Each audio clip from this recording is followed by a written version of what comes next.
Welcome to study in vision and आज हम जिस टॉपिक पर बात करने वाले हैं वो शायद आपसे मुझसे हम सबसे रिलेटेड है। तो स्टार्ट करने से पहले मतलब इस टॉपिक की शुरुआत के एंड तक मैं लेके जाऊंगा आपको, तो बने रहिएगा साथ में एंड लेट्स बिगिन। तो देखो, सबसे पहले हम गोल्ड के रेट की बात करते हैं और इसके आगे की कनेक्टिविटी क्या है मैं पूरी आपको एक्सप्लेन करूँगा। तो गोल्ड का रेट चल रहा है अभी लगभग 69,985 रुपीज़, यानी कि पर 10 ग्राम के 24 कैरेट के सोने पे लगभग 70,000 रुपये, यानी कि 70,000 रुपये मान लो कि गोल्ड का रेट है, जो कि अभी प्लंज हुआ था। लगभग 18 जुलाई को ये 76,000 पे चल रहा था और जैसे ही बजट पेश हुआ 71,000 पे आ गया है। ठीक है, सिल्वर के साथ भी ऐसा ही हुआ है। सिल्वर भी लगभग 81,321 चल रहा है। ठीक है, और वही इसके 5 दिन का अगर हम रेट देखें तो लगभग ये 85,000 चल रहा था और ये भी कुछ 4-5 हज़ार नीचे आ गया। अब इसका रीज़न क्या है कि ये चीज़ नीचे आई? तो देखो, बजट जब पेश किया गया तो बजट में सिल्वर और गोल्ड पर जो लगने वाली कस्टम ड्यूटी है, जो कि पहले 15% लगती थी, वो अब काट के 6% कर दी है। ठीक है, तो ये एक बहुत बड़ा, कह सकते हैं कि इंडिया ने एक बोल्ड मूव लिया और ड्यूटीज़ जो है वो अपने आज की डेट में लोएस्ट पर है। तो इसका रेट गोल्ड पर पड़ा और गोल्ड काफ़ी हाई तरीके से नीचे गिरा। ठीक है, इसका रिजल्ट ये भी निकला कि स्टॉक मार्केट भी स्टार्टिंग के अंदर, अगर आप पिछले 5 दिन का देखो तो एकदम जैसे बजट पेश हुआ था और ये स्टॉक मार्केट लगभग नीचे आ गया था। 500 300 400 पॉइंट ये नीचे आ गया था। ठीक है, सो हमें स्टॉक मार्केट तो ठीक है, चलो स्टॉक मार्केट ऐसा होता है कि गोल्ड और स्टॉक मार्केट जो है वो अल्टरनेट चलते हैं। अगर गोल्ड का प्राइस गिरता है तो स्टॉक मार्केट बढ़ता है, अगर गोल्ड का प्राइस बढ़ता है तो स्टॉक मार्केट गिरता है, क्योंकि स्टॉक मार्केट से पैसा निकाल के एकदम सीधा आदमी गोल्ड के अंदर डालता है, जो इन्वेस्टर्स होते हैं, क्योंकि कैश अपने पास रखने की रिस्क कोई नहीं लेता है।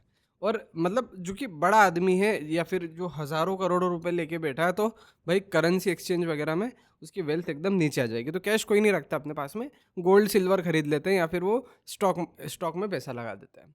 ठीक है, तो ये हो गई निफ्टी की बात। वही सेंसेक्स भी सेम पेस पर लगभग 1.62% कल बढ़ा और ये भी जैसे ही बजट आया था तो इसने भी एक छोटी सी डिप मारी थी, 79,000 पर पहुंच गया था, 79,400 पर पहुंच गया था। तो ये तो हो गया अब अपना गोल्ड का प्राइस। ठीक है, अब यार इस चीज़ से एक एनालिसिस मेरा लगता है कि द गवर्नमेंट वांट अस कि हम गोल्ड खरीदें। ठीक है, ये ड्यूटीज़ वगैरह जब हटाई जाती है, जब गवर्नमेंट प्रमोट करना चाहती है कि भाई आप आपका पैसा गोल्ड के अंदर लगाओ या आप आपका पैसा सिल्वर के अंदर लगाओ। और इंडिया में आप ये तो समझ ही लो कि यार इंडिया एक ऐसी कंट्री है जहाँ पर सोना सबसे ज़्यादा है और सोना मेनली पब्लिक के पास है। ठीक है, गवर्नमेंट के पास इतना सोना नहीं है, बट पब्लिक होल्ड्स लगभग around 15 to 20% of the world's gold. मतलब ऐसा माना जाता है कि इतना ज़्यादा जितना भी सोना निकाला अभी तक, लगभग उसका 15 से 20% भारत के पास है और भारतीय महिलाओं के पास है। ठीक है, तो गोल्ड की तो ये बात हो गई हमारी। अब आता है यार अपना ये गोल्ड के रेट कम क्यों किए हैं, मतलब सरकारें क्यों चाहती है कि गोल्ड का रेट कम हो और लोग गोल्ड खरीदें। ठीक है, या फिर गोल्ड पर ड्यूटी कम कर दी, मतलब इसको प्रमोट क्यों करना चाह रही है गवर्नमेंट। तो इसका रीज़न यार देखो ऐसा होता है कि जब भी कोई कॉन्फ्लिक्ट होता है ना वर्ल्ड के अंदर, या फिर जब भी कोई ऐसा, मतलब जैसे कि जो एनालिस्ट होते हैं जो गवर्नमेंट में बैठे हैं, या फिर जो सरकारी एडवाइज़र्स वगैरह होते हैं, उन्हें पहले से पता लग जाता है कि यार देखो, ये अगर स्थिति चलेगी तो आगे जाके ये लोग लड़ेंगे। ठीक है, और होता है ऐसा है, अगर इंटरनल इन्फॉर्मेशन आपके पास सही है, या फिर इंटरनल या फिर आपके इंटेलिजेंस वगैरह बहुत अच्छे से काम कर रहा है, या फिर आप जो चीज़ें होते हुए देख रहे हो, या फिर जिस डिस्कशन में, सीक्रेट डिस्कशन में इन्वॉल्व हो आप, तो आपको पता है कि भाई यार किसी ना किसी पॉइंट पर तो ये लड़ाई होनी है या फिर ये लड़ाई बढ़नी है। ठीक है, तो पहला पॉइंट दिखता है मुझे जो कि लड़ाई बढ़ने का, वो है सबसे पहला अपना इजराइल हमास वॉर। वॉर जो है अब वो थोड़ी और इंटेंसिफाई हो गई है, यानी कि खान यूनिस और मतलब इजराइल जो है पूरा लैंड है गाज़ा का वो फ्लैट करता जा रहा है धीरे धीरे।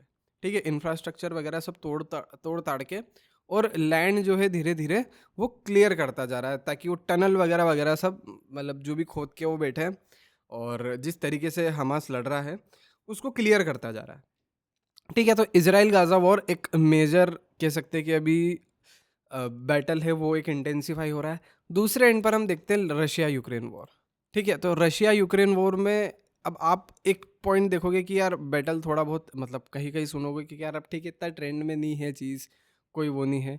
बट अभी देखो धीरे-धीरे जो यूक्रेन है वो भी एक ऑफेंसिव गेम खेल रहा है कि हाँ, एक ऑफेंस वो रशिया के ऊपर कर सके और अपनी प्रेज़ेंस जता सके या फिर अपना जो भी है मतलब वॉर को कंटिन्यू कर सके। ठीक है? अब इसके चलते यार देखो एक पॉइंट और आया है और वो काफ़ी मुझे बहुत स्ट्रेंज लगा और जिस पर मुझे लगता है कि हम सभी का सबसे ज़्यादा ध्यान जाना चाहिए, वो है ये कि रशिया और चाइनीज़ बॉम्बर्स, ठीक है? एक फ्लीट है रशिया और चाइनीज़ बॉम्बर्स का, वो गया था अलास्का के पास में, जो कि यूएसए और कनाडा के पास में। यानी कि यूँ समझो कि यूएसए की टेरिटरी के पास में चाइना और रशिया ने अपना न्यूक्लियर बॉम्बर भेजा है। ठीक है? ये इसकी मतलब इससे रिलेटेड इतने ज़्यादा आर्टिकल छपे और ये चीज़ जो है इतनी ज़्यादा मतलब कह सकते हैं कि ट्रेंड में आ गई है कि लोग इस चीज़ को लेकर बहुत कंसर्न होने लग गए ऑल ओवर द वर्ल्ड कि अगर ये दोनों मेजर पावर में एक हल्की सी भी एस्केलेशन होती है तो फिर जो चीज़ें हैं किस एंड पर जाती है। ठीक है, ये एक देखने वाली बड़ी बात है। अब देखो यूएस कनाडा मतलब जैसे ये बॉम्बर्स वगैरह है, ये रशिया और चाइना का एक पूरा फ्लीट था, ये गया यूएसए की टेरिटरी में, मतलब यूएसए की टेरिटरी के पास में।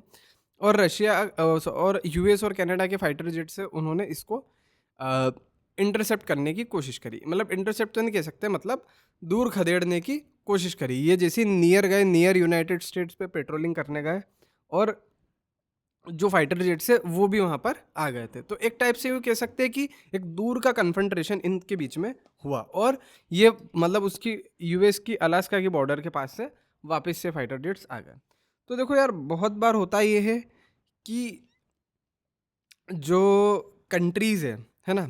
वो धीरे-धीरे ऐसे करके एक फ़ॉल्स फ्लैग अटैक करती है या फिर यूँ कह सकते हैं कि एक धमकाने की कोशिश करती है कि भाई हमारी अब हमने कैपेबिलिटी चेक कर ली है कि हमारे जो बॉम्बर्स हैं वो तुम्हारे इतनी पास आ सकते हैं और तुम उसके लिए प्रिपेयर भी नहीं हो कि हम इतनी पास आ गए और उसके बाद तुम्हारे फाइटर जेट्स आए। या फिर वो ये देखने की कोशिश करते हैं कि यार हम कितनी दूर तक जा सकते हैं कि उनका जो कोई भी प्लेन एयरक्राफ्ट है हम तक पहुँचे, मतलब कितनी दूर पर वो प्लेन एयरक्राफ्ट हम तक पहुँच रहा है। तो ये कंट्रीज़ बहुत बार टेस्ट करती है जिनको वॉर करना है ना? सो अब देखो इससे होगा क्या, इससे अगर कोई लोग समझे कि एक डायरेक्ट कन्फ्रंटेशन हो सकती है, तो देखो दोनों तीनों देश जो हैं यूएस, चाइना और रशिया, ये न्यूक्लियर पावर कंट्रीज़ हैं और सबके पास आप ये समझो कि एक हाइपरसोनिक मिसाइल है।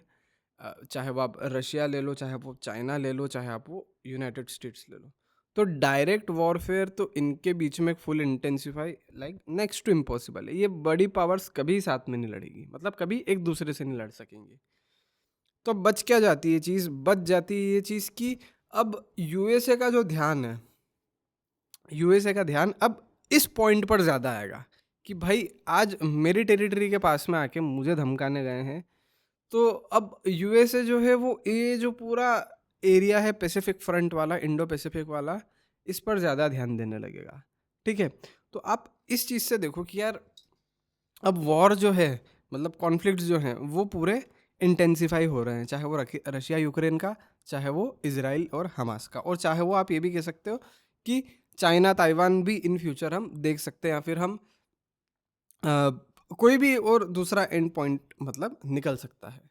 तो ऐसे केस में क्या होता है जब भी कोई कंट्री वॉर पर जाती है या फिर जब भी कोई देश या फिर पूरी दुनिया की देख लो कि कोई वॉर वगैरह ऐसी छिड़ने लगती है, तो गवर्नमेंट प्रमोट करती है कि ज़्यादा से ज़्यादा हम गोल्ड खरीदें या फिर ज़्यादा से ज़्यादा हम अपने पास में वेल्थ रखें। स्टॉक मार्केट होता है, stock market is volatile. Stock market काफ़ी चीज़ों पर डिपेंड रहता है। फॉर एग्जांपल कि हमने लॉकडाउन में देखा तो लगभग मार्केट जिस तरीके से नीचे आया था, अ, वैसा गोल्ड वगैरह आप इन सब चीज़ों को देखोगे तो ये काफ़ी स्टेबल चीज़ें होती है।